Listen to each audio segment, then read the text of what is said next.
Recording and now. There is not a white piece of clothing in the room. Yeah. The lighting is good. Yeah, just black tea is all the way. Black tea is for life. I love having black t-shirts. If I could only have two things. What's that? That's the same t-shirt you wore last week. It is. Have you changed? No, actually, that was part of my routine. You've got a trimmed up beard and a haircut, so. I actually didn't cut my hair, but I did trim the beard. I just styled my hair. Thank you. Oh, really? Put a little gel in there and. Well, this is my out of the shower look that I did just for you. That's an honor and a privilege. Oh, my man. All right. So another week of practice. Sure. And so speaking of, what has your week looked like? What does your routine look like? Yeah, I start the day with journaling. And that. How long does your journaling take? I would say no more than 5 to 10 minutes. Okay. And then the components of the journaling are? Yeah. For me, I start with a story that works really well. The one that I've found I'm starting with the most right now that I actually came up with recently is just my body is a gift. I love that, man. I love it. Yeah, I love that. So why start with a story that you like really well? Yeah, it's actually one of my really close friends said this to me a few weeks ago, and it stuck with me ever since. And it's something his mom used to tell him. And they would say, start your day before your day starts you. And in a lot of ways, I mean, that's why we do a lot of this practice, but for the journaling specifically, like why I start with this story that works really well is before my brain can start curtailing in any other direction, I'm centering on stuff that feels really good. Momentum. Like, look, if I'm not going to pick the stories I'm going to be aware of and believe in, someone else is going to be provided for me. Yep. And this isn't like some conspiracy.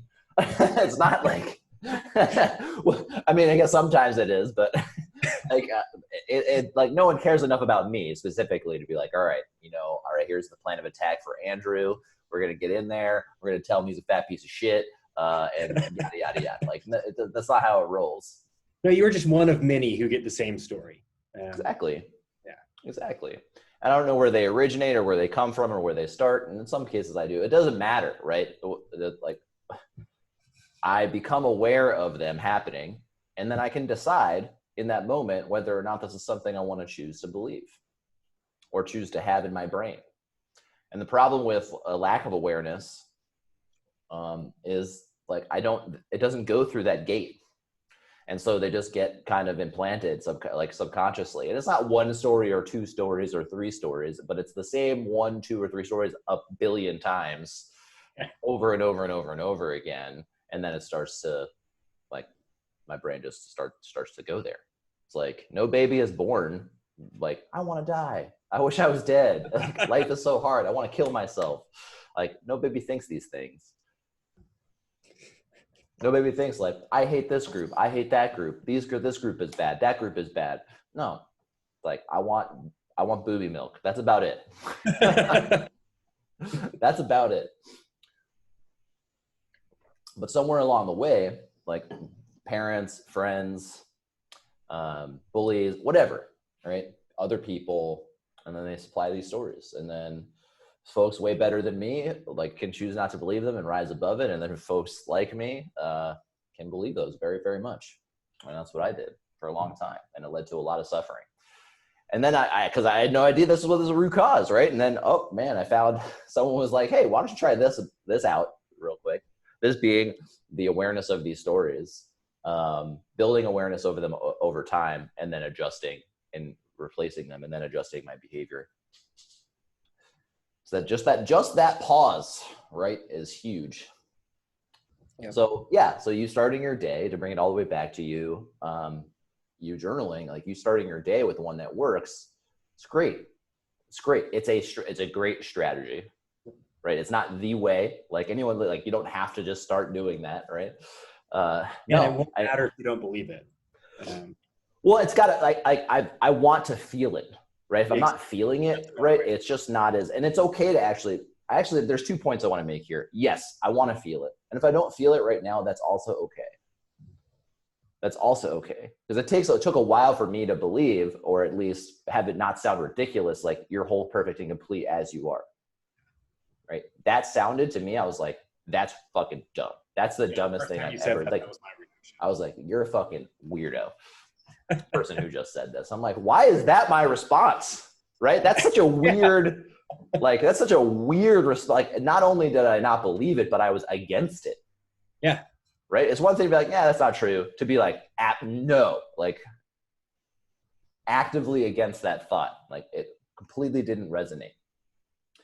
But over time, so what I didn't know my mentor was doing, but they were just planting a seed in the background so that when we dealt with the rest of the shit that was going on and I didn't feel like dying every day, I was like, hey, what about this thought instead now that was planted like ages ago? And he did that with a bunch of different things.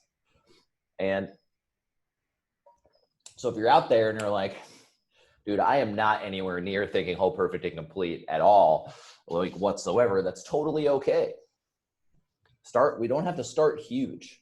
It reminds me of like why a lot of folks don't continue, like move their bodies. Yeah. Right. Where it's like, oh, if I'm not like doing a David Goggins fucking routine, like I'm a piece of shit. Right. And I'm like, Go for a walk, homie. fuck yes. Like stand up and walk around. Like it's like, if it like go for a walk for 10 minutes, 20 minutes, have that be your cardio for the day. Right. It's funny, and I think I've said this before to you, but I was like, that's when I got in the best shape of my life. I didn't even know that was a strategy I was using. I was just like, I'm going to follow this. I found a program. I was like, I'm going to follow it. And it called for like daily cardio. Yeah. And I was like, well, what if I just like do a little bit of cardio, like the time amount, but it's like, I'm going to walk for that time. And then I just built that up. And then that started feeling good. And then I don't recommend this be the conversation with you. But after a while, I was like, stop being such a bitch and like jog, like run. But I'd already been doing it for like a few weeks at that point. And so I was practicing getting up and building that momentum into fitness. And like momentum begets more momentum. That's what I'm talking about. Like we started talking about you waking up and starting with the story that works. And so that little tiny bit of walking or moving around, that will build into other things. Absolutely. Absolutely. Like there's just no way that it doesn't, because it fucking feels great. Moving my body around regularly feels so good. Not doing it feels like shit. And I know I hurt my hip last week. And from all this running I've been doing. And I have been mobilizing. But I still hurt my hip while running. And I just went for my first run in a week today. And dude, I felt like dog dick. It was just like, I felt so lethargic. I felt so poopy. I was like, this quarantine is bullshit. I can't do anything, right? I can't like work at, and I'm like, what am I talking? Like, this is a really bizarre conversation I have with myself about like what's available to me. I'm like, I'm tired of these dumb kettlebells. Like, and I have like fitness equipment that people wish they had right now, where it's like, if you're trying to get a 50-pound dumbbell, good fucking luck. A Peloton has like a 15-week lead time now. I could probably sell this Peloton yeah, on Craigslist like instantly. Yep. And I have a 53-pound, and I forget what the smaller one is. I think it's like 27 pounds. I don't know. I don't know what the poods are, the kilograms. You know what? It's on here. Yeah. Oh, 35 pounds. Yeah. And that's enough to get spicy. I miss the barbell, miss lifting heavy, but it's like coming up with again, focusing on the things that I do not have versus the things that I do have and I can go do. And lo and behold, I was like, you know what I can do is I can like do Murph once a day, just spread out throughout the day. And that will probably feel really good. And so I just did, for anyone who doesn't know, Murph is 100 pull-ups, 200 push-ups, and 300 air squats with a 25-pound weight vest. I don't have a weight vest. Doesn't really matter. And a mile on both ends. And a mile on both ends. So I'm like, what if I just do that? The buy-in's a mile and the cash out's a mile.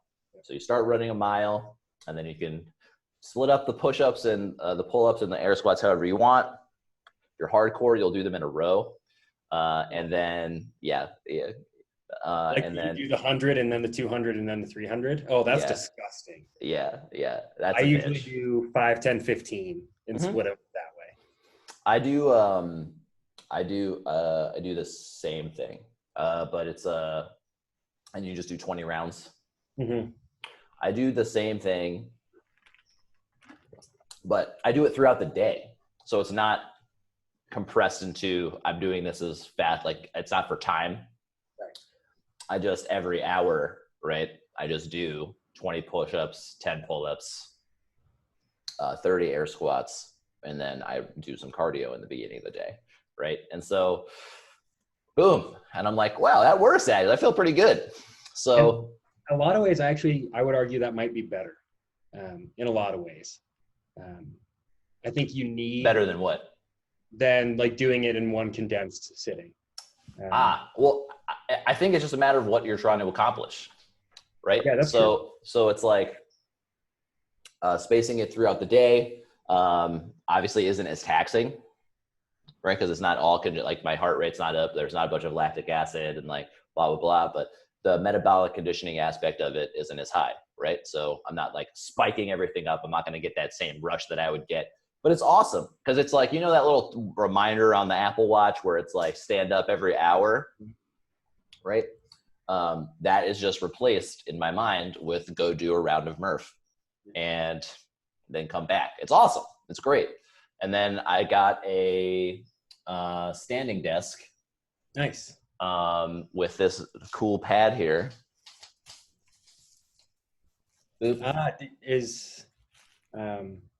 Yeah, I've got one of the same thing actually at my house. Not really sure what it does, but it looked cool.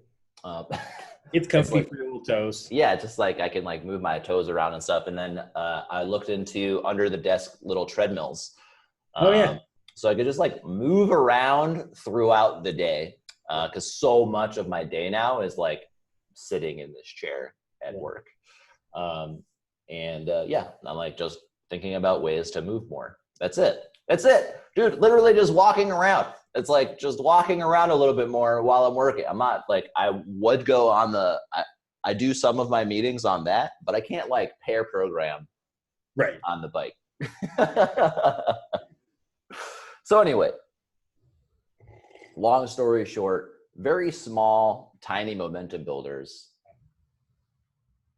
All that's there. And that's what the journaling is for me anyway. Continue. Yeah, I completely agree. And I think the exercise one, we talk about exercise a lot as how good of an example it is, but it's one of the legs, man. Yeah. It's one of the legs. It has to be like, if I'm sick, if I'm unhealthy, if my body is not moving, like it's so much harder and to you get to feel good.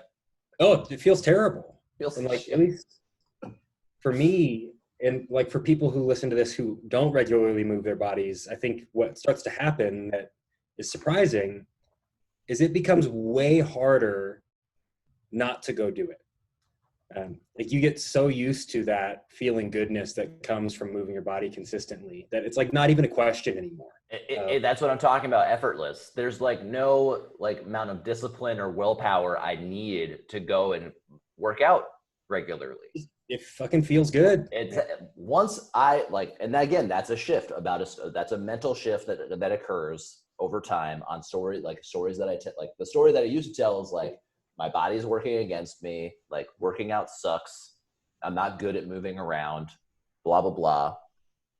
I am horrible at sports. But that was because I couldn't find the sports that I was good at.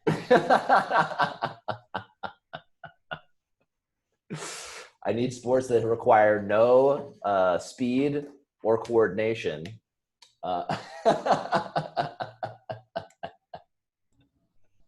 Whatsoever, or accuracy, or teams.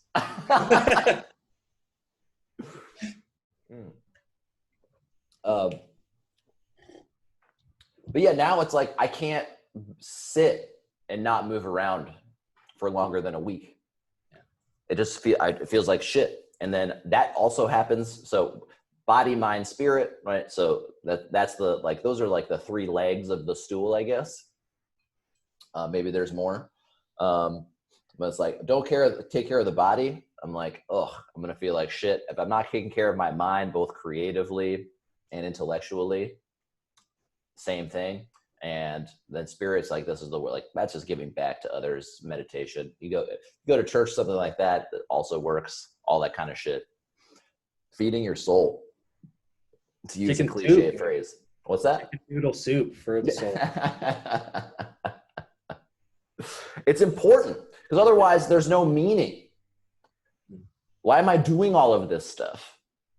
What's the point? What's the point of saving all this money? What's the point of making the money? What's the point of having a career? Or for some it's like child raising. I don't know. It's up to you to find that for yourself. For me, it's this. For me, it's sharing this experience, like what I went through, and then helping other folks who were in a similar place come through it, because it's totally possible. It's totally possible. I had Shelby, who you've seen on this show here. She's tried to make the introductions. We've never gotten connected, but folks that are where I was at and where we're going, and I'm open to help. I'm absolutely open to help. That's why I'm on this planet. Programming is fun and it pays the bills, as I'll never charge for this. But this is why I'm here. That's this stuff. So, all right, we got to literally the first 2 minutes of your routine. We haven't gotten through the routine in like 3 or 4 weeks, I think, which is completely okay. It's totally fine. Yeah, I do. Well, let's just jump to the end. Let's just do all your resentments, and then you'll be done. Right? I know. And we never have to do this ever again. Yeah. Well, what's funny is that at one point, and you know me well enough to know that this is not surprising, that was a conversation I was having. It's like, when is it over? When are we done? When's the next thing happen? That's a natural question to ask. And what would my answer to that question be? We're never done. Well, at some point, nothing lasts forever, right? So at some point, you and I will no longer work together. But what do I mean by we're never done?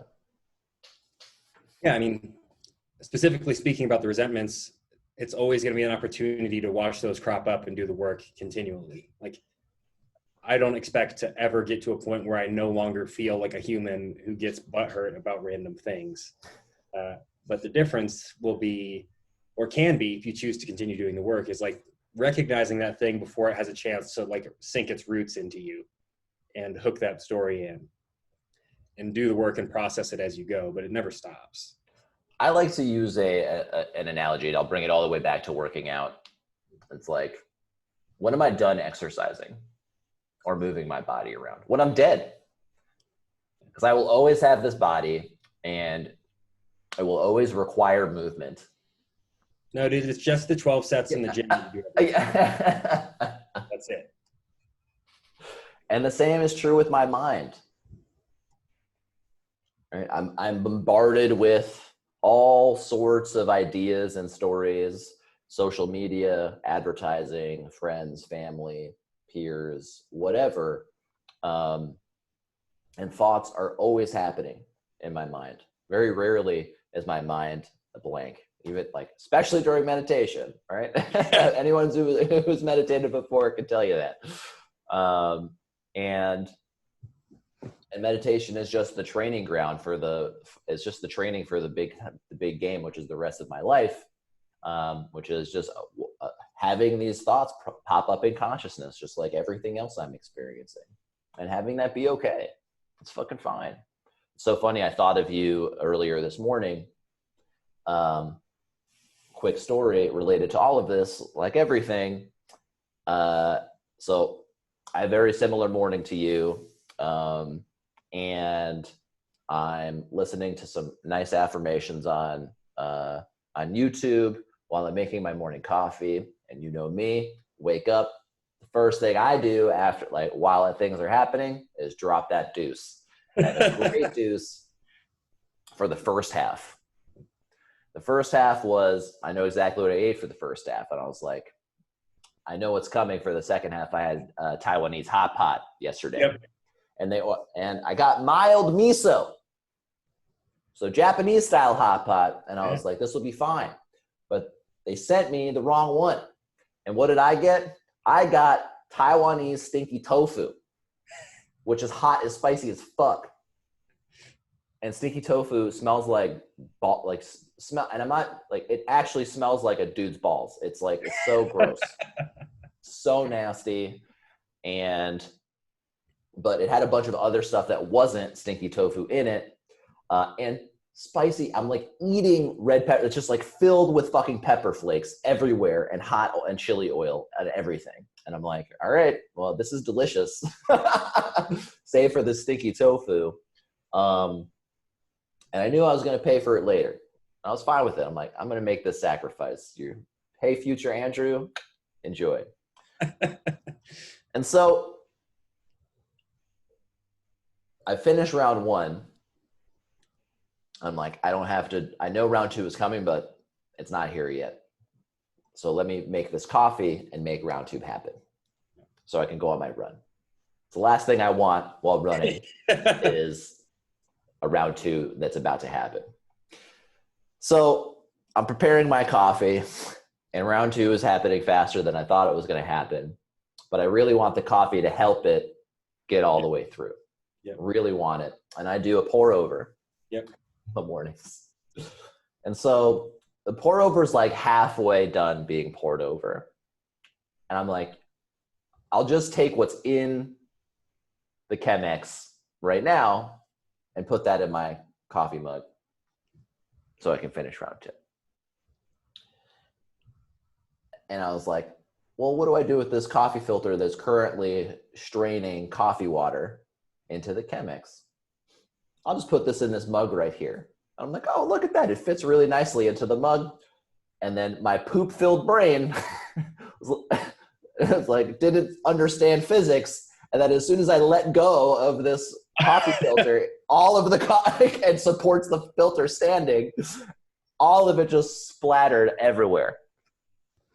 All over the countertop. It got into the drawers with like the utensils. Oh, yep. The utensils. It spilled all over. So this is coffee water and grinds in everything in the kitchen while I have to shit. And so I'm like, okay. So I left the coffee grinds in the water. I took the coffee that I did have, brought that into the bathroom, finished my business. Wasn't as bad as I thought it was going to be. And it's like, all right, let's clean this up, and used it as an opportunity for meditation. So just meditation work. So just taking some mundane tasks like cleaning up coffee grinds and water. I cleaned it up. Then it was like, oh, these coffee grinds are kind of tough to get. Let me go get the vacuum cleaner, and then just vacuumed it up. Kind of giggling to myself. Now, I could see a scenario where I do that, and I'm like, fuck this shit. This fucking shit sucks. Blah, blah, blah, blah, blah. Look at you, you dumbass, like, blah, whatever. But I had fun with it. And did I enjoy cleaning it up? No. I did not enjoy cleaning it up, but I enjoyed the process, if that makes sense. Yeah. Like the act of cleaning, I did like cleaning up, but I enjoyed like kind of observing myself clean it up, if that makes any sense whatsoever. It makes sense to me. I think that might be a hard distinction to make. But it totally makes sense to me. Like, well, there was the Andrew cleaning the grinds, and then there was the Andrew observing Andrew cleaning the grinds. Yeah. And and those are two different folks. And again, anyone who's done meditation maybe has experienced something kind of like that. It's not like some crazy woo-woo thing, but it's like I can do it right now. It's like there's me, the talking, and I can also observe myself talking right now. Yeah. I do it all the time. I'm an observer of myself all the time when I look in the mirror. So. All right. So affirmation, or no, sorry, not an affirmation, but a story that works really well for you. Your body's a gift. I love that. Totally true. Totally true. Have fun not having it. Brain into that kind of thing. And yeah, go from there. Yeah. Then I write, next question is, what can I appreciate right now? And I write down just a handful of things, anywhere between like 3 and 5 usually. And next question, How long does it take you to come up with those appreciations? 30 seconds, if even.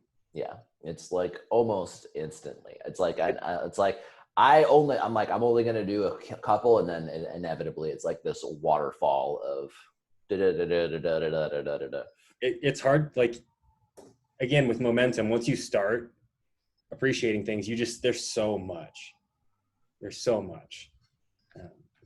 It's yeah, like once you release that pressure valve, they just keep coming. And yeah, for those listening and they're like, yeah, like it's been proven. If you go and there's a free course, I think it's from a Yale professor. I don't remember the school she's from, but she's a doctor and she researches happiness. And there's an online course that you can take for happiness, and it's scientifically proven effective.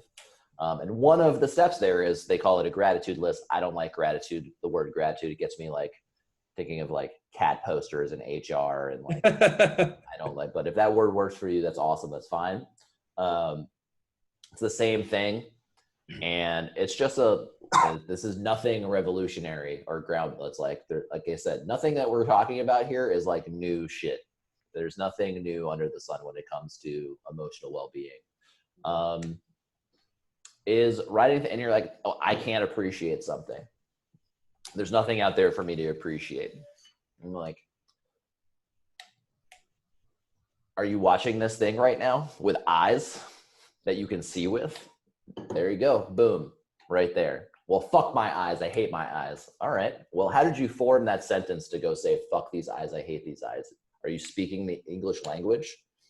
That is like a game changer for anywhere in the world. There are people right now, and I know that were taught some other language that don't know, that wish they fucking knew English. Like, kind of like I wish I knew Chinese and you wish you knew Japanese, right? And so how about that? Well, fuck English. I hate the English language. It's a bunch of white slave owners that created it. And I hate them. I'm like, okay, all right. Well, how about that passion, right? How about that passion right there, that fire in your belly? Well, I hate my hate. Well, fantastic. Great. We can appreciate that too. That's fantastic, because you're on the verge, you're on the way, realizing, okay, well, maybe hate is not really the way to go with these things. I cannot approve of something, but I don't have to hate it. Hate's a lot like resentment. Hate, and I'll use the same thing that I talk about with resentment, and that's hate is like drinking poison and expecting another person to die. Yeah. Oh, absolutely. It's like, I don't have to tolerate other people's bullshit, and I don't have to tolerate bullshit behavior, but I also don't have to hate them at the same time. Those two things can be held in my mind. And like the real weird is like, can I with love set boundaries and not tolerate things that are not okay? And yes, absolutely you can. Absolutely you can. I think parents do it with children every day. Yeah. That's really funny. My mentor phrased it, and it was like, yeah, if there was I posed the question to him. I was like, I was talking about perfectness and completeness. And I was like, so the guy who's like robbing your house at night is whole, perfect, and complete. And you love him. And it was like, well, yeah, he's going to be a whole, perfect, complete child of God whom I love while I put him through this wall.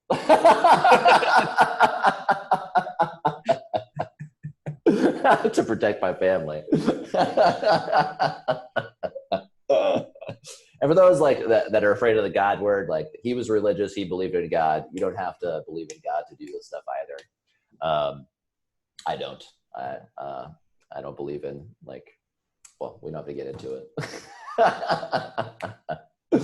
But I don't believe in some like arbiter of justice that like that sits there and judges me, and like I go to heaven or hell or some other thing like that. But anyway, all right. So then what? That's the Yeah. appreciations and gratitudes and all those things. And again, all it is a way of building momentum. That's all the Yeah. gratitude list is for. Absolutely. Appreciate it. It's really tough to feel like shit when I'm actually genuinely appreciating something in front of me, or that's not in front of me, that I'm thinking about. Absolutely. It's really tough. And if it's like, if joyfulness is too high of a reach for you, great. If you're like deep despair, that's fine.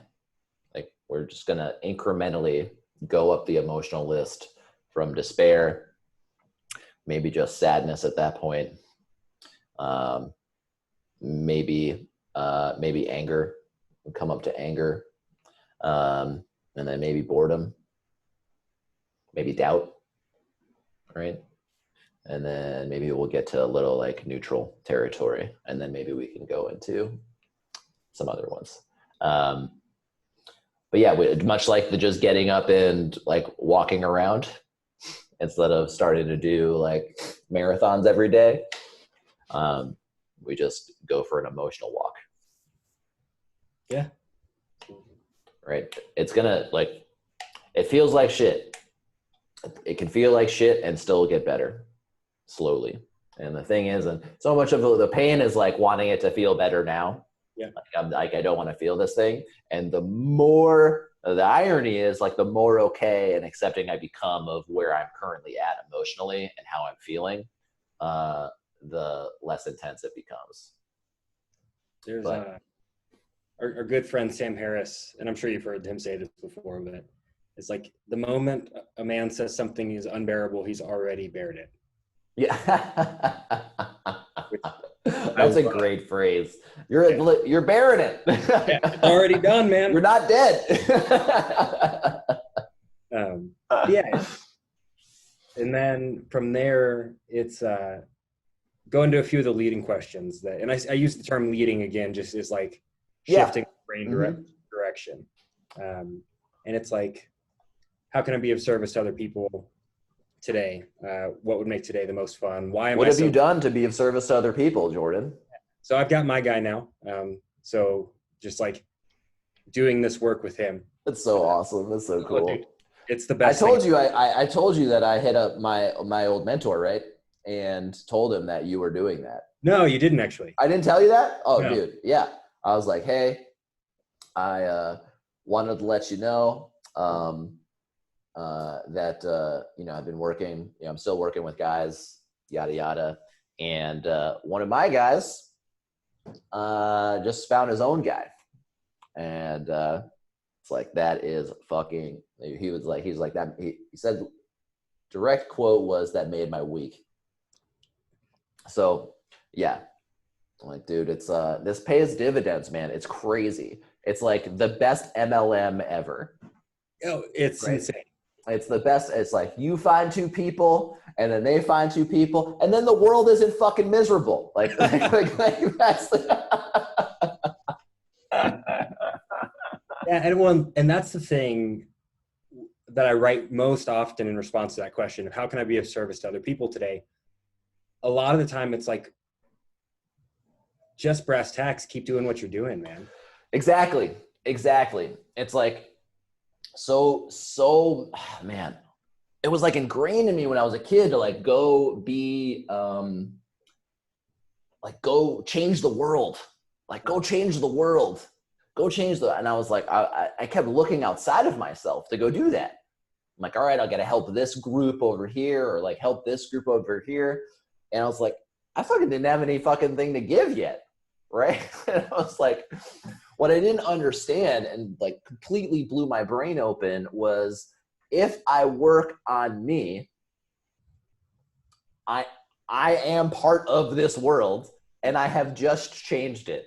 Yep. So if I'm not an asshole, if I work on becoming like not an asshole and a decent human being, I have now made the world better. The irony is that until I do that, I'm probably gonna be not very effective at trying to change the world. It's like seeks like, water seeks its own level. And if I'm this fucking asshole walking around trying to make everyone shit better, it's like, it doesn't work out too well. I tried. I fucking sucked at it. It's so funny, man.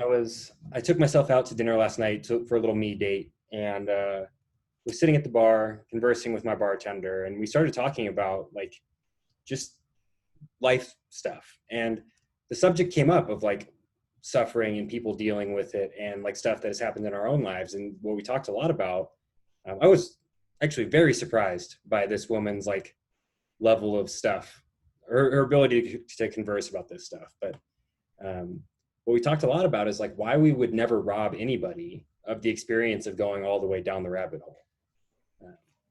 And seeing down the rabbit hole, you mean suffering a lot? Their own version of rock bottom, whatever that is. Mm-hmm.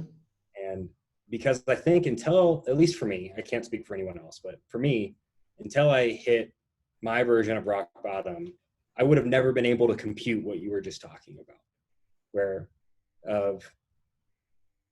I'm going to be of service to the world by working on myself would never have made any sense until I like started to see the incremental shift in my life happen from. What was your bottom, man? For those out there, I ask because it's really useful for folks out there. At least, like, it really helped me to hear where people were, like my mentor was, and where other people were. To understand like this stuff, it doesn't have to be forever and it doesn't have to be permanent. So it's like mine was waking up every day for the better part of a decade wanting to kill myself. And just the only thing stopping me from doing that was thinking about the effects it would have on my family. Of me doing that, and then I'm like, well, I don't want them to suffer for however long they're alive, and that's like irreparable. And then I was like, well, why don't I think of a way to make it look like an accident, right? So they won't. And I was like writing notes out on my desk at work, and every day upon waking, it was immediate dread, like instant dread. I shouldn't say every single day, but mostly every day, dread when I woke up. And I had no clue how I was going to go out and face that world. No idea. And I thought it was going to last forever. And I had no idea how to change it. And the truth is that dying was a strategy that I had come up with for what I was really wanting, which was to not feel that pain anymore. I wanted to feel better. And I didn't know how. And a little part of me believed that it was possible. It was a tiny little speck, believed it was possible. If I didn't think it was possible, I would have probably killed myself. And lo and behold, I found a way. And so, all right, that's what was yours? Yeah. I think it was when I was in college. So I was in a fraternity. I had gotten what they called first pin, which is like, you're initiated as the top guy. You're like the one they want in the most. Of course, fraternities have like a ranking system. I was number one on the biggest fraternity on campus. And so I like took it upon myself to start living that, and trying to uphold that. And for me, that looked a lot like blacking out like 3 or 4 times a week. And I was still on my SSRIs at the time. So that was just sending me deeper down into the rabbit hole of despair and depression. Which SSRI was it? At the time, it was Lexapro, I think. Lexapro? I think so. It was either Lexapro or Paxil. And so blackout drinking with Lexapro. Yeah, great idea. Yeah, nice. The best thing you can do. And yeah, I was blacking out 3 to 4 times a week and partying. And the only like respite was me waking up the next day, thinking about finding the next friend who was going to be willing to drink with me that day, so that I could like keep up this illusion of who I thought I was supposed to be. And I had a fantastic girlfriend at the time. We were not fantastic for each other, but I adored her nonetheless. And we went to a fraternity formal together. And I had been doing a little bit of self-harm, and I had written a suicide note at this point, and was up in the mountains with all like my quote unquote best friends, this girl that I absolutely loved. And I was miserable. I was absolutely miserable. And I drank to the point of blacking out, passed out with my phone in my hand with the suicide note open because I had been typing it in my phone. And this girl, thank whatever powers you believe in, found it. And she called my parents and told them that she found it. And I went home and I checked into Centennial Peaks, which is like a mental institution here in Colorado. And I was there for like 3 or 4 days. And that wasn't enough, actually. So I went back to college after that. And I was like, I'm going to turn over a new leaf. It's going to be fucking fine. Everything's going to be great. But I moved into the frat house that semester. And I just fell right back into what I'd been doing. But I felt even worse because I knew, like, in my spirit was screaming at me every day. And one night I went out, and there's this again fantastic woman who I had been like trying to charm my way into going over to her house that evening. And by charm, I mean I called her while I was also blackout drunk, basically saying I was going to come and that she didn't really have much of a choice. And as she filled me in later, verbally berated her and was incredibly abrasive, and woke up not knowing that happened, just to a slew of text messages and calls from her explaining the situation. And that's when it clicked. And I called my mom and I dropped out of college that day. And that was what at least got me to start asking for a different solution. And then it took probably 2 or 3 years. I think it was 3 to 4 years before, in between that and then you and I working together. Yeah, I was going to say, because you weren't really drinking when we met. Nope. Right? Yeah. And so and then, wow, man, thanks for sharing that with everybody. Thanks for asking. That's really powerful stuff, dude. For real. That's real shit.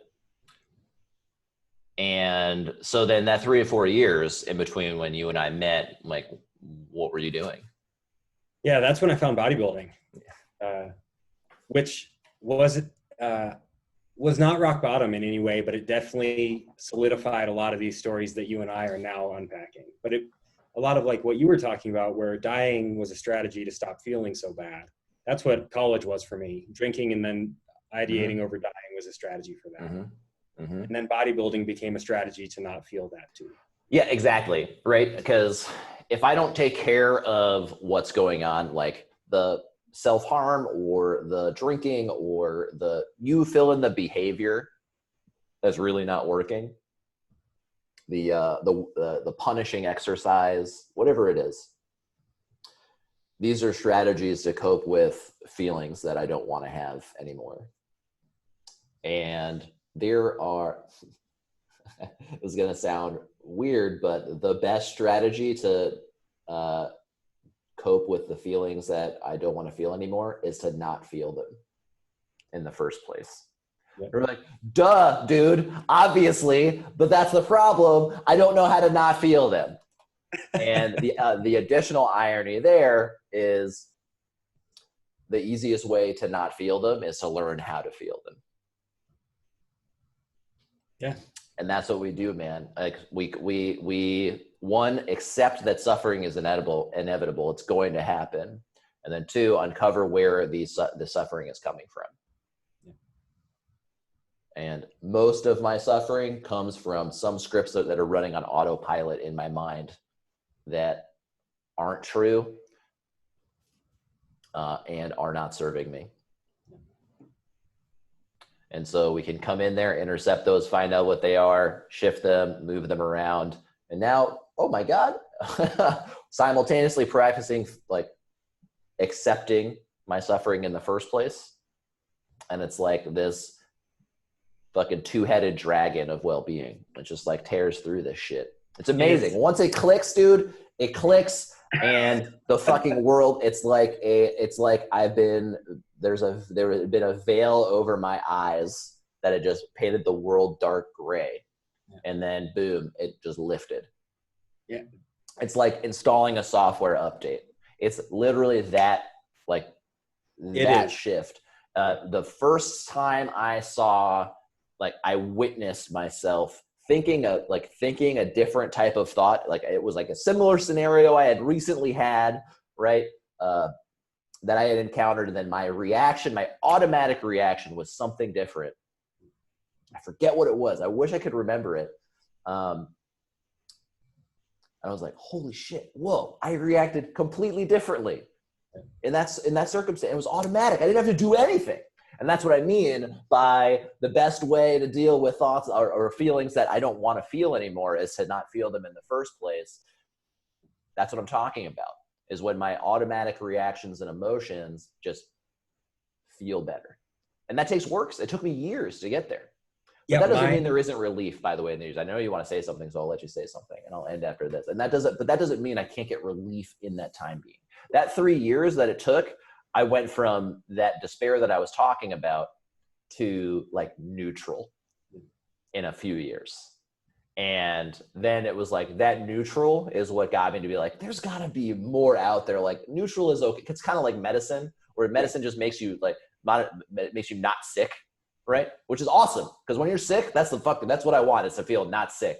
But then once I'm like not sick, at least for me, I kind of want to fucking feel good. Like I want to feel really good. I want to feel vigorous and fucking joyful and get out there and vibrant, like health, right? And that's what I was seeking after that point. And that's where we are. And that's where I found the metro that I've been talking about, blah, blah, blah. And anyway, go ahead. You want to say something? Yeah. No, you were, I just wanted to reiterate the point that you just brought up, which was like, it takes time, but it doesn't mean there's not relief along the way. And for me, the moment that like snapshot thing was only like a month ago. It was that bowl falling and snapping. That's awesome. Yeah, that's that awesome. Was the one for me, though, that I was like, great, man. Holy fucking shit, it's all different. And maybe your experience will be different. Like maybe whoever's listening, like maybe yours will be different than ours was. It doesn't matter. I know, and I've done this with so many folks so far, that it's like our minds are amazing things. And they, like, my perception that I am experiencing is my reality. Like the emotions that I feel are my reality, right? It doesn't matter. Someone tells you a fact. Like, you've ever been mad and then someone just tells you a fact and that fact has no impact on how mad you are? It's like, I'm irrationally mad. Yeah, exactly. That's how I'm feeling. And nothing else really fucking matters at that point. It's like, all I have is my experience of the world. That's it. And the cool thing is I can step in there and shift that experience and my perception through very simple steps and consistent steps. And the reason I do this with you is it helps me continue that practice, because it's never done. And it's a muscle that works by being used. Like I can't just sit on the couch and watch Netflix all day and like maintain the level of contentment that I have. I'm going to start feeling like shit. But the good news is I've practiced this so much that amount of time is very short. Like I don't go years doing that before it's like becomes unbearable. It becomes unbearable within a week. And I'm like, I will not tolerate this anymore. I've got to go out there and like see the world, see the sunshine. And then I just like this toolkit that we've built, I just pick them up and I get hammering again. It's very simple. That's the interesting thing. Like my biggest fear when we first started doing this was like, was that notion of ambition dying, right? Like, I'm not going to want to get after it anymore. I'm not going to want to accomplish things.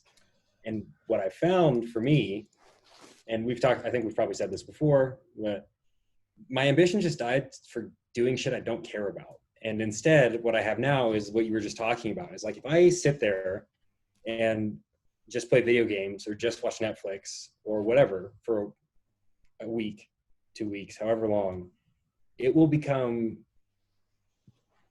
so uncomfortable so quickly, that you just can't, at least for me, like, I want to get out there and experience more. I do. Dude, we get used to feeling good. Yeah. We get used to feeling good. And our barometers for what is acceptable behavior and actions for us completely changes. It's gonna be gross, but when I hated myself, it was hard to brush my teeth. I hated it. Yeah. I was like, this act of self-care, I was like, oh, why would I do this? So fucking like what? For me, it was the laundry. It's absurd to me now. It's crazy. And it's like It's funny you bring that up. The brushing your teeth example specifically. This was a while ago. It was probably like, I don't know, 3, 4, 5 months ago. And I was having like a poopy day, and I was ready to go to bed, and it's like, Wait, Jordan, you have a poopy day? Of course. Isn't that impossible once you start doing this stuff? No, what's the point if you have a poopy day? If like, what's the point of doing any of this work? Variety is the spice of life, man. Go ahead, continue. And I was all butthurt. I was cross, and I got into bed. I'm like, you know what? I'm not even gonna fucking brush my teeth today. And I sat there in bed for like 30 seconds, and I was like, God damn it. And I got up and I went into the bathroom and started brushing my teeth again. Cause like, just the note, like, why would I do that to myself? It's so insane. But it was just watching that dialogue unfold was hilarious. Absolutely hilarious. What was what got us on this track of talking? You brought up a point. So I talked for like a bunch, and then you were like wanting to talk, and then you wanted to sit. Oh, it was me talking about like the moment it shifted for me. The moment it shifted. That's right. And then we've been working together for like 2 years, give or take. Almost 2.5, I think. Yeah. And so, yeah, cool. I just asked that. That's for me. I just want to get like kind of timelines. It's always like interesting to see where people like get it. Yeah, that's about right. There's like that like year to 2.5 year time frame of doing this kind of stuff. And that might seem like a long time, but like it's really not a long time. Like we've been in quarantine for almost 6 months, right? No. Yeah. Yeah. Yes.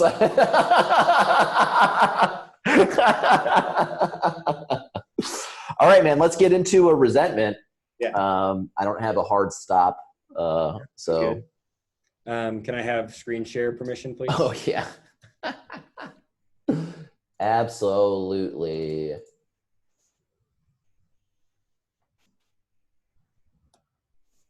There you go. Cool. And share my screen. Cool. Yeah, so this is one. This one was like fun for me because there was a time where like I was forcing myself into studying something, right? It's like I must do 20 minutes a day every day. Oh man, I love those. Yeah. And better do it or you're fucking have to do it, piece man. of shit. Yep. And what it actually started to become was so like funny. It's hilarious. For any of you out there that are like, I've got to go and you're like watching YouTube and you're watching these fucking self-help scrubs talk about their morning routines, and like it's funny because we're talking about our morning routines the whole first 45 minutes, but these fucking scrubs posing like they are fucking meditate every day all day long and fucking work out 2 hours a day and they make $100,000 a minute. Fuck those guys. All right. Like I promise you those actually I have no idea what their state of mind is, but when those fucking fuckers hit like their head hits the pillow, they're thinking about how many fucking likes their videos are getting. Yep. That's what they're thinking about. And what I think about, like what I want to think about is, man, that was a good day. I'm excited, and I'm excited for tomorrow. That's what I want to think about. Dude, when that starts happening consistently, yeah, dude, oh my, fucking game changer. It's a game fucking actually, game changer is neutral for me. Yeah. Like, oh God, neutral was like, that was the bar. I was like, can I just not hate myself every day?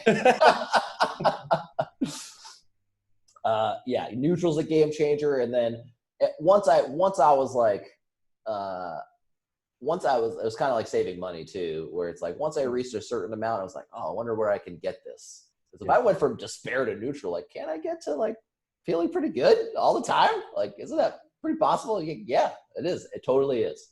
If you're listening and you're fucking sad and you feel like shit, it is 100% possible to go from despair to neutral to joyfulness.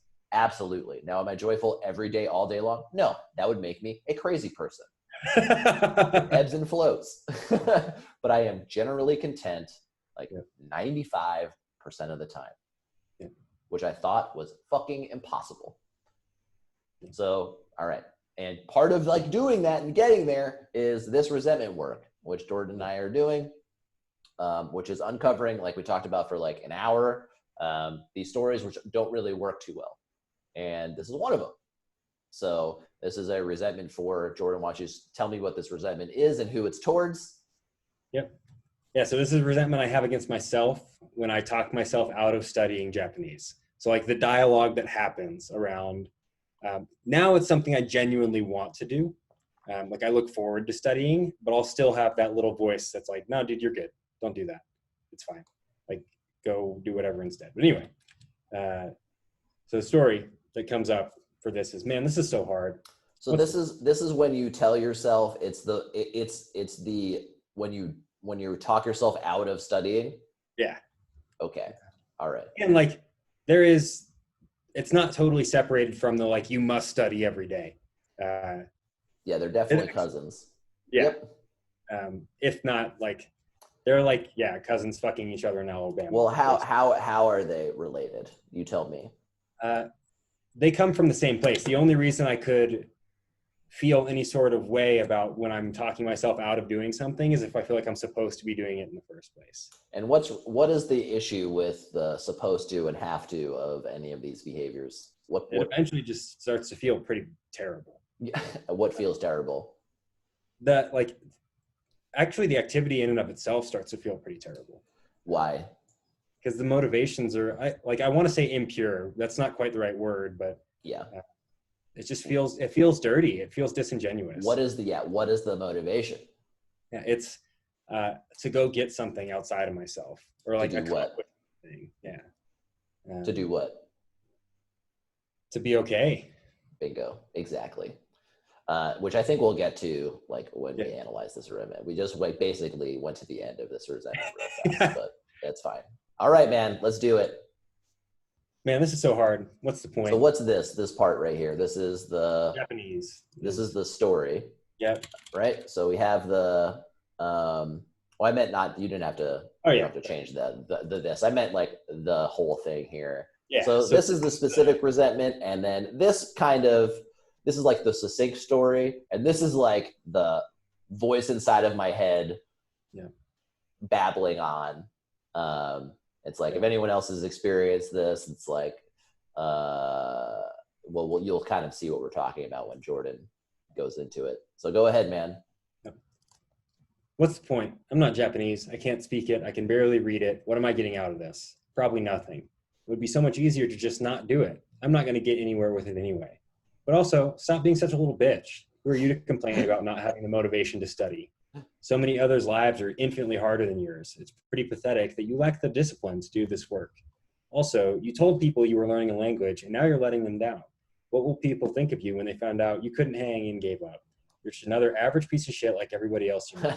Whole dreaming of a Japanese woman thing. How are you ever going to get to her without knowing the language? Well, you'll just be alone. For anyone out there, Jordan has really wants to marry like a true Japanese woman. The weeb is strong. that's like his dream. I don't judge him for this. It's okay.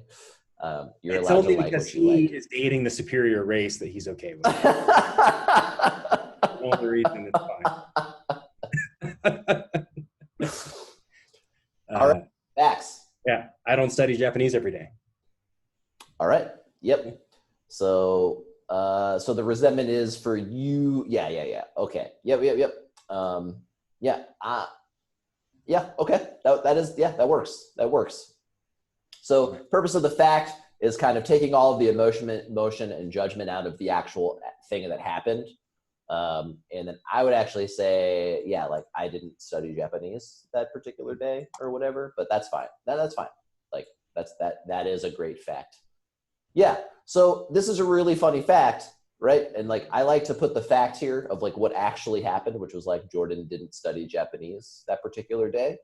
And then this is what that means, right? So can we see like the like ridiculousness of the stories that we tell ourselves, how fucking stark they are? And like like I've absolutely said something similar like to this if I didn't go for like a run or like I didn't like go to a workout that day. Yeah. And be like, you're a piece of shit, like blah blah blah, like this giant paragraph of horrendous self-talk that I would not say to my worst enemy. And all I did was just not go to a workout that day, right? Yeah. Or whatever. I didn't study. Great. Fantastic. Okay. Yeah. And what does this affect of yours? Yep. So it affects my pride. Of like, I want to go achieve this thing. And what is this thing that you want to achieve? Yeah. Like be able to at least marginally speak Japanese. And if I'm not going to study and I just sound like a broken dyslexic first grader trying to read this whole time, it's hard to feel. Actually, that's not true. The first time I actually read a Japanese sentence, like without needing to struggle really hard, was fucking amazing. And it was just a little nugget. So I was very proud of that. And it's really funny. It's getting harder and harder for me to talk about why these things are in jeopardy, because they're not. And I like want to correct it as soon as we start. But the pride, actually what affects my pride the most is this part. So like I told like people who know I was studying Japanese and they ask like how it's going or if you've been working on it. It's like, And what is pride? Our definition of pride is it's like a sense of joy derived from one's accomplishments. Exactly, right? And so this is like, I'm not doing, okay, so with that definition, how does this affect your pride? Yeah, I'm not accomplishing this. I don't have this thing to derive joy from because I'm not doing it. Exactly. Mm-hmm. Yep. Ambition? Yeah, I have an ambition of A, being the super cool white dude who knows multiple languages and people can be excited about that. Yeah. Mm-hmm. B, meeting this Japanese woman. C, being able to live in Japan and speak Japanese fluently or close to. Mm-hmm. And if I don't study, none of those things happen. Bingo. Yep. Awesome. Self-esteem, yeah, it's. And then actually, before we go out, and then what is our definition of ambition? Like an expectation of how something's going to be. Exactly. Like and then what is another ambition that you have set for yourself here? Studying every day. Bingo. Ding, ding, ding, ding, ding. And so what is that expectation? What is every day without fail? What do we call that? Perfection. Exactly. So what is that ambition? Of being perfect all the time in all things. Well, specifically with this resentment? Yeah. Being perfect at studying Japanese. Bingo, exactly. Thank you. Next. Self-esteem, yeah. If I have an ambition of all of those things and that's a lot of stuff to get caught up in doing this. I'm not going to feel very good about myself if I can't live up to that. Live up to what? This expectation of perfection and accomplishment. Yep. Bingo. So you've got all of these goals and all of these things and then I'm busting that and then yeah, there we go. Okay. Perfect. Nice. Personal Uh, relationships. How does this? yeah, dude. Uh, you get so many feel goods when people ask you what you're doing and you tell them you're learning like the hardest language in the world to learn, and they get all excited about it. And Mhm. then you don't do it. And they're like, oh, that's fine. He's just like me anyway. I don't have to like, How does that it's fine. affect your personal relationships? I don't get to be up on the pedestal, man. I'm just another guy. So in your mind, right, that if you don't do this stuff, this adversely affects your personal relationships because you're no longer like this cool dude. Yeah. And, Okay, cool. uh, All right. And and then sexual relationships. yep. If I want to marry a Japanese woman, well, actually, some people do this. There are lots of foreigners who marry Japanese people and then never learn Japanese, which I find fucking insane. Um, but probably not going to have a very fulfilling sexual relationship with a person who I can't even speak their own language. Aha. Okay. So you'll never find that lovely Japanese woman who will love you if you do not learn Japanese. Yep. Okay. Or like alternatively, might not even find a white woman who thinks I'm interesting enough if I don't have something like an extra language under my belt. Okay. All right. That's legit. That's Yeah. legit. Okay. All right. And so, given this, all these things are in jeopardy. Yep. Very, all right. Cool. Awesome. Actually, there's the last one because Oh, all I right. pay a tutor twice a week, and I feel like I am failing that relationship and spending money for no reason if I don't at least. Okay. All right. I like it. I like it, dude. We're getting it. It's a lot, man. Don't fuck with my pocketbook, dude. Hell, dude, why am I spending this money? There's not enough. Yeah, selfish. This is me being driven into activity over concerns around how I'm perceived and how in control I am of my mind and my decisions.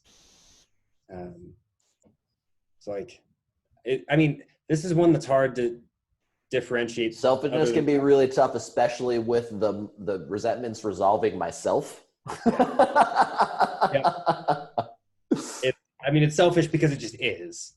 It almost seems like self-evident why this is selfish, but why don't we try and explain why it's selfish? Um,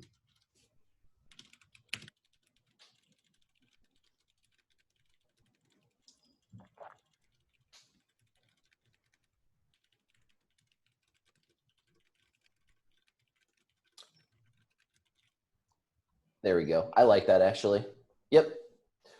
I I think agree. that's a good bit of the selfishness is like you kind of putting yourself on this pedestal because you're like you are better than others because you're learning this language. Yep. I think that's a good one. That's definitely in there for sure. There's another one like the self-evident bit where kind of any resentment, which I don't want you to write down, but just for those listening, kind of any resentment I have, like especially towards myself, I'm like self fucking obsessed. Like, and that's just inherently like what's selfish about being self obsessed. It's like, it's obvious. So it's like a tautology. It's like, okay. So, all right, dishonest. Yeah. What Studying an are, arbitrary amount of Japanese every day is a path to being worthy or feeling good. mm-hmm. Yep. Not doing enough stuff makes me worthless or pathetic. Yep. I can motivate my way into value or success. Yep. That's good.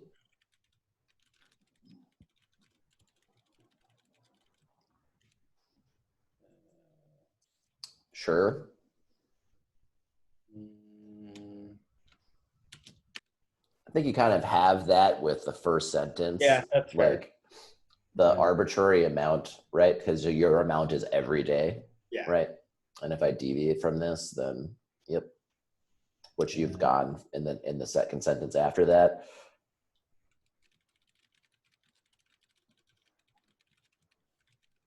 This one gets into the fear a little bit. That's fine. Yeah. So it's like I think so. Instead of being alone forever, which will be that's what you're afraid of. Let's go into the lie specifically. Like that is a lie, but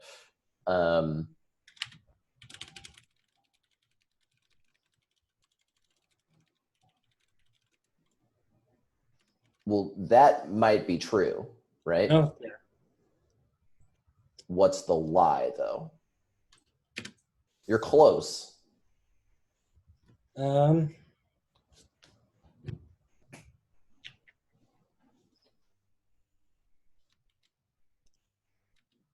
I mean, what immediately comes to mind is just going all the way down to I can't have what I want.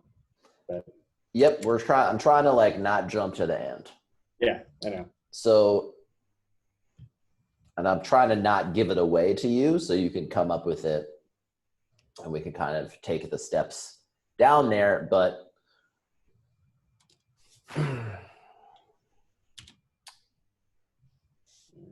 so you want to meet this person, Yeah. correct? Yep. I think I'm just gonna give it to you. And let me ask you a question. Is there any other way you could meet this person? In all actuality, yes. Exactly. So what is the lie?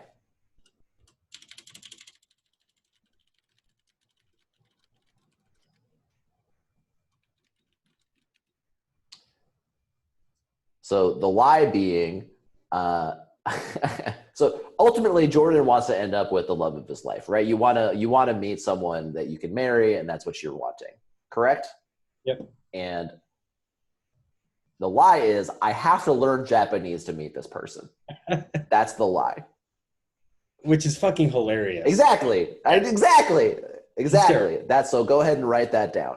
So literally that exact set, like learning Japanese is a prerequisite to meeting my wife, which is hysterical. It's fucking awesome. And well, you know what I want to highlight about that is blank is a prerequisite to anything. Like anytime, like for me, the one that comes to mind is like being yoked or shredded is a prerequisite to meeting my wife. Mm-hmm. Making a lot of money is a prerequisite to meeting, like all of those things. There are some things that are prerequisites, right? Yeah. That must follow, right? Yeah. Tons of scientific law, right? It's like, in order for water to boil, it first must be heated, right? I guess that's a requirement, right? Yeah. In order for me to be alive, there has to be certain criteria met. I must breathe, right? There are total prerequisites exist. Learning Japanese to meet my wife is not one of them.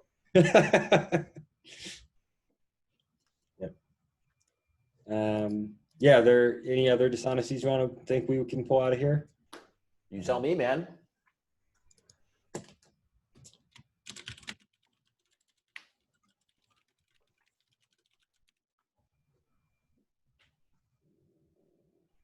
Actually, I don't even know that I want to say that. Exactly that. I think I want to say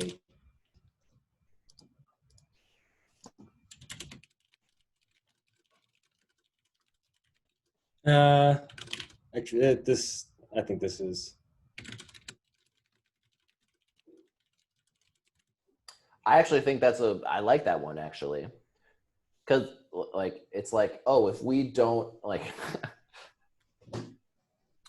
it kind of reminds me of like eating well, or again with exercise, or any other activity that's like quote unquote good or healthy for me.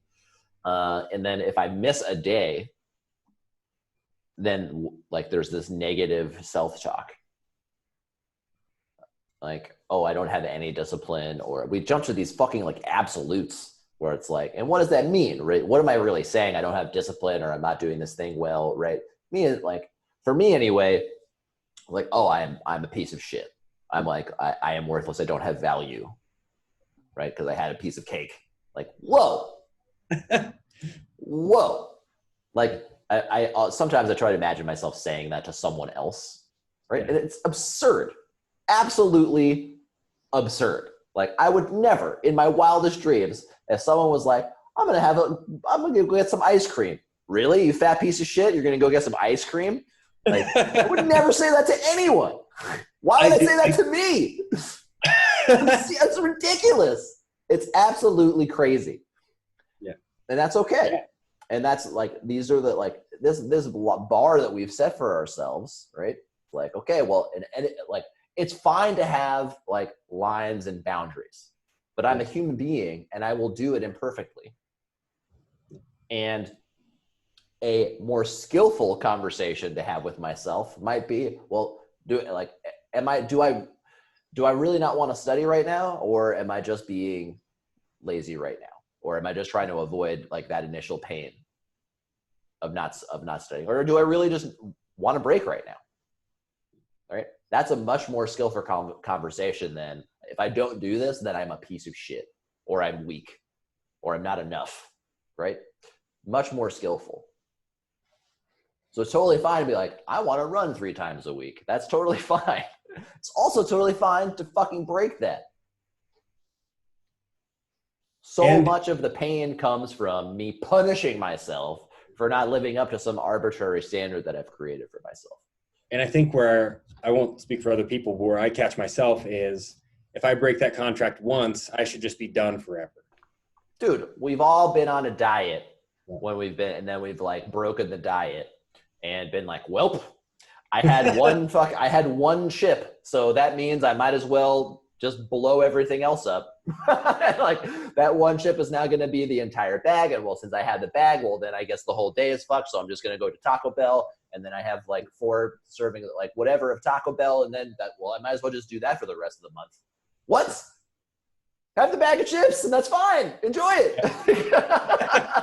and then eat dinner. Like, it's fine. It's fucking fine. Chill out. It's okay. It's totally okay. All right. Next. Yeah. So what's fear? Yep. If I can't even study consistently, how can I expect to do anything else successfully?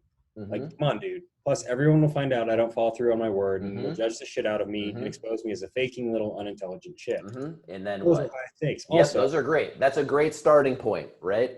That's a great starting point, and let's drill a little bit deeper. Yeah.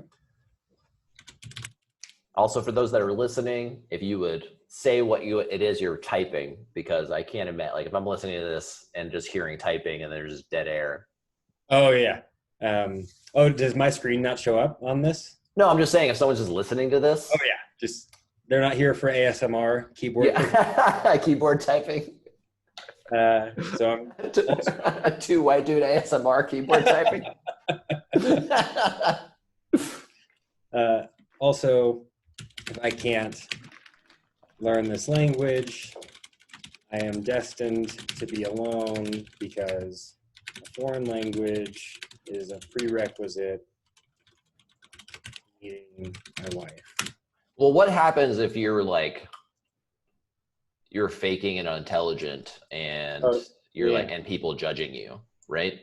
Yeah. What's the consequence of those? Why would that be scary? If that's how people think about me, they aren't going to want to associate with me. Yeah. Which is what is the ultimate fear then of people not wanting to associate with you? So then I'll be alone. Bingo. Bingo bango. Exactly. Yep. Yeah. Yep. Also, if I can't learn this language, I'm destined to be alone romantically, because a foreign language is a prerequisite to meeting my wife.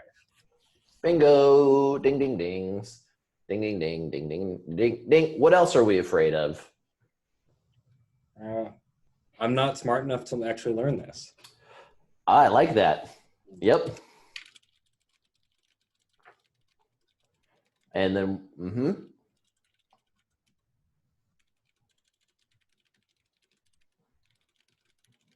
If I'm not smart enough for this, what am I smart enough for?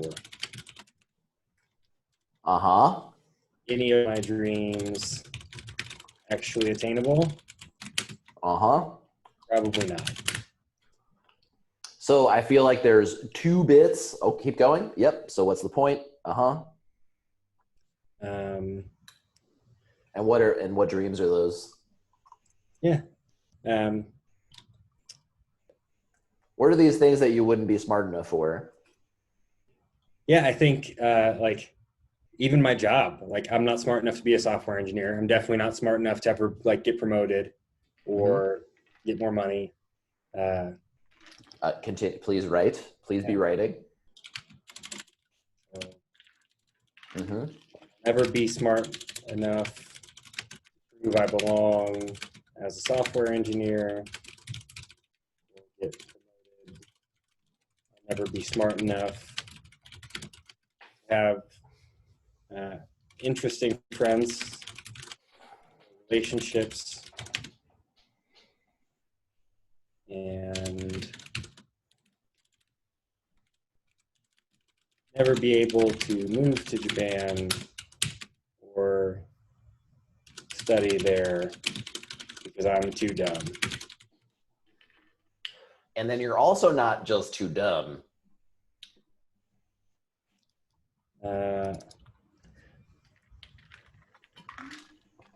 Yeah, I'm not just too dumb. I'm not motivated enough. You are not smart or disciplined enough. Exactly. Exactly.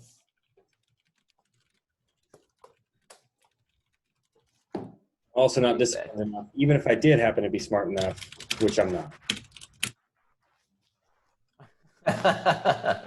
Which leads to all of the things that we've talked about there. Yeah. Yep. All right. So now we're going to kind of condense these into individual, like shorter stories that are a bit more general, right? And what are the big ones that pop out to you? I'm not enough. Boom. I can't have what I want.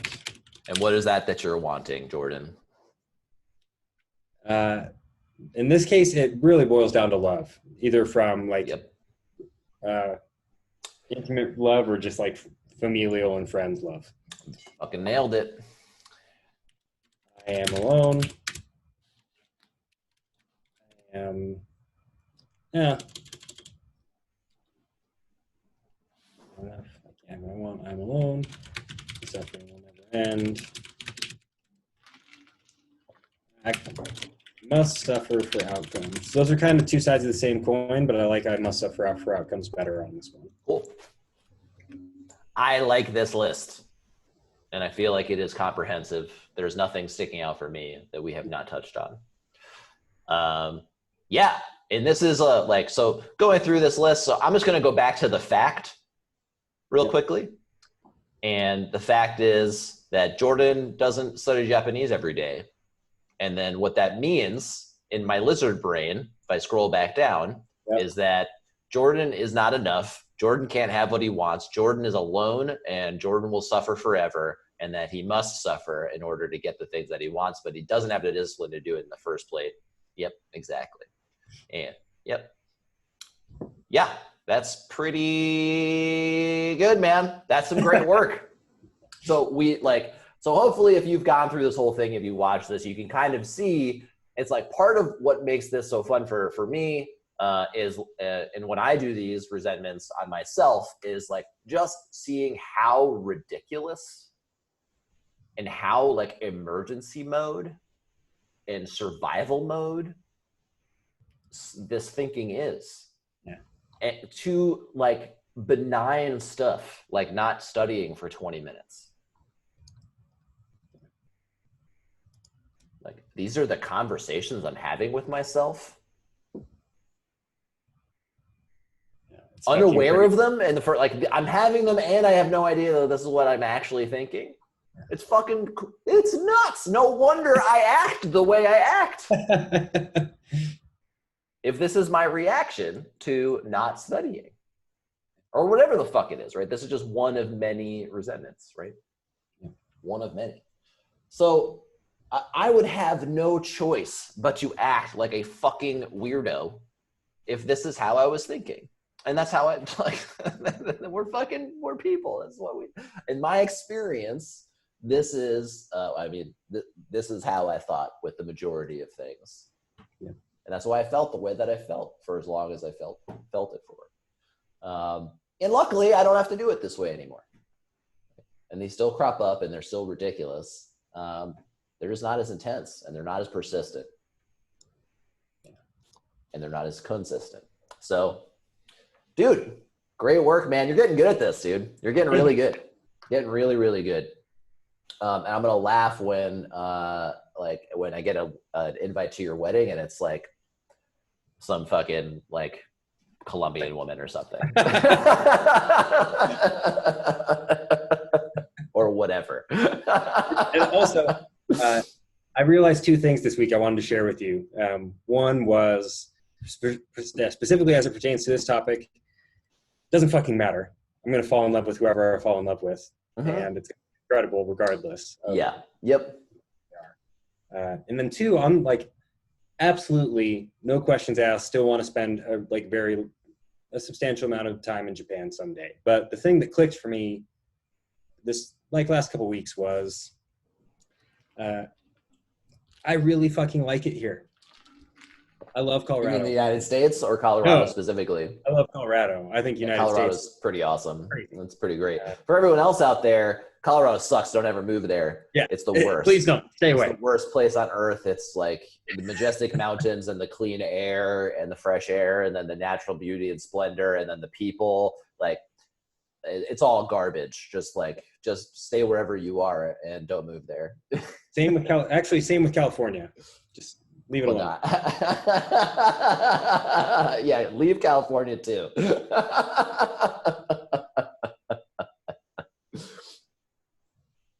It's just like I fucking feel really good here, and I don't know that I'll feel any better anywhere else. Or rather, it's not being somewhere else that would create the feeling better. Which doesn't mean it's not okay to want to go do that anyway. Yeah, man. Go. You can't fuck it up. You cannot fuck it up. Go to Japan for 2 years. Dude, that sounds awesome. Colorado's still gonna be there. Yeah. You've got family there. You've got so many connections there. You can always go back. And Japan's always there too. By all means, go to Japan, dude. And yeah, here is awesome as well. It's like anywhere I go, there I am. I cannot go to some place if I'm not straightened out. Anywhere I go is going to be a shit show. There's no place on earth that I'm going to be able to go. And if I've got demons that are not dealt with, they take a little bit. There's this little bit of lag time, but they show up eventually. Push-ups in the parking lot, baby. Yeah, man. They will show up. And we'll touch on that at another time because we are out of time, everybody. All right, brother. Great work. Peace, man. And I'll see you next week. Sir.